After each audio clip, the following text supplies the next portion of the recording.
Thomas the tank engine had been working in the coal yards all day. The little blue engine was covered in coal dust. "We can't clean you up tonight, Thomas," said his driver. "There's a problem with the hose pipe." "Bother," said Thomas. "A bath would make me feel much better. The others are sure to say I look silly." But the engines were too busy arguing to notice Thomas. James was talking loudest of all. "I deserve a new coat of paint. The Fat Controller says I'm the pride of the line and—" "Rubbish," huffed Henry. "We're all the pride of the line." "It's been like this all day," confided Percy to Thomas. "James is getting a new coat of paint and won't stop boasting about it." "Why, James? I'm the one who needs a new coat. Look at me." "I'd rather not," retorted James. "You're not a pleasant sight and wouldn't understand the needs of a really important engine." Thomas was fuming. Next morning, as James was being repainted, Henry had an accident. "If you can't push trucks properly, Henry, why not talk to a tree instead? You know how much you like the forest." "As a matter of fact, Bossy Boiler, the Fat Controller is inspecting the island for trees that are too close to the line. He's worried they might cause trouble." "Pah!" laughed James. "If I came upon a tree, I'd just push it aside." "Really?" replied Henry. Soon James was showing off his paintwork. "Make way for an important engine."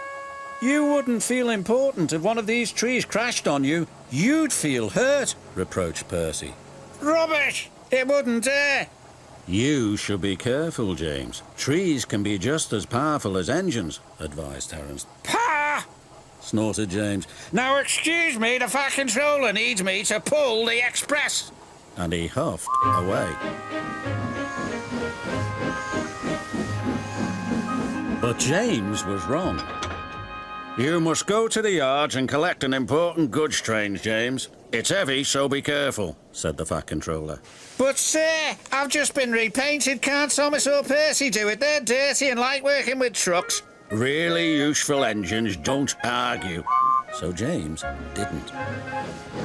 By the time he arrived at the yards, the weather had changed for the worse. "Your colour's nice, James. Pity about your face, though," said a truck. James ignored them and set off.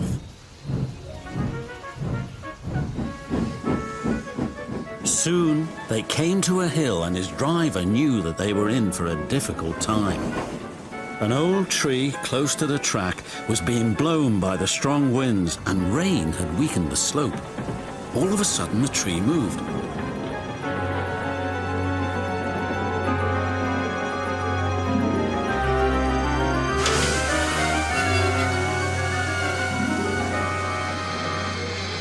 "Ooh, help!" cried James. "Go away!" But of course the tree couldn't.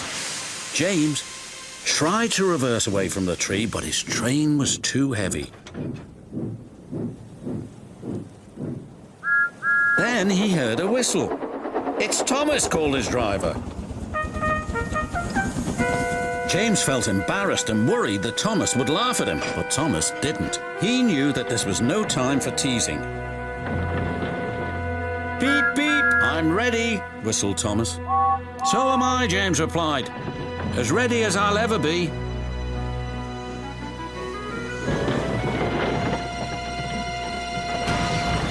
They were just in time. Later, James spoke to Thomas. Percy and Terence were right to warn me, he said. Thank you for rescuing me, Thomas. Oh, that's all right. We engines must pull together whatever the weather. Just then, Edward bustled in.